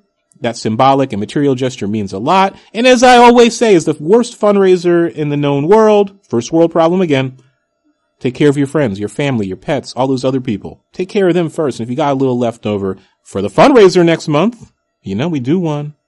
June and December. Throw a little love in. It really does help a lot because it does take several hours to produce the show, interviews, editing, getting rid of speech affects, making myself sound beautiful, intelligent, and sexy so you don't hear me stammering and falling over words and making my guests sound wonderful and stuff. But they're always awesome. It's me that has to be the one who gets sick. Real wonderful guest for the next episode of the podcast known as the Chauncey DeVega Show, Dr. Robert M. Neer. He is the author of the book Napalm, an American Biography. So we do our military grognard stuff, but this is a great book about social history, about a weapon system, a cruel and wicked type of weapon system, and its influence on foreign policy and America's popular memory, film. And that's why I said zombies, because you're going to fight the zombies. At least some folks would, if they haven't read the survival guide, Max Brooks' survival guide, with fire. So folks who follow the website know we talked to some great folk. Corey Mead, author of Warplay. We talked to great folks who've written about World War I. Got some other World War I scholars coming up. We have some other great folk coming up who've written about mercenaries and foreign policy. That's another surprise hint for next month. But Robert Neer, he and I talked a few months ago. Like I said, you get folks who are hot, pardon the pun, with a lot going on. You say, hey, when can we sit down? They say on Tuesday, you say when. And you just put it away on your backup hard drive. So you always have 2 copies of your stuff. That's a hint for future podcasters and other folk. Always have a portable hard drive to save your information. So Robert Neer and I sit down and we talk about his new book, Napalm, an American Biography.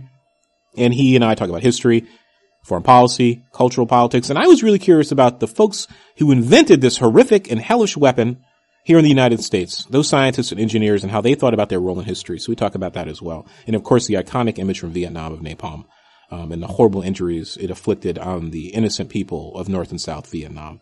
So that's the next episode here on the Chauncey DeVega Show. And I'm going to share you one other thing. I always close by telling folk to be nice to each other, to be kind to our animal friends, 4-legged, winged, reptilian, and other.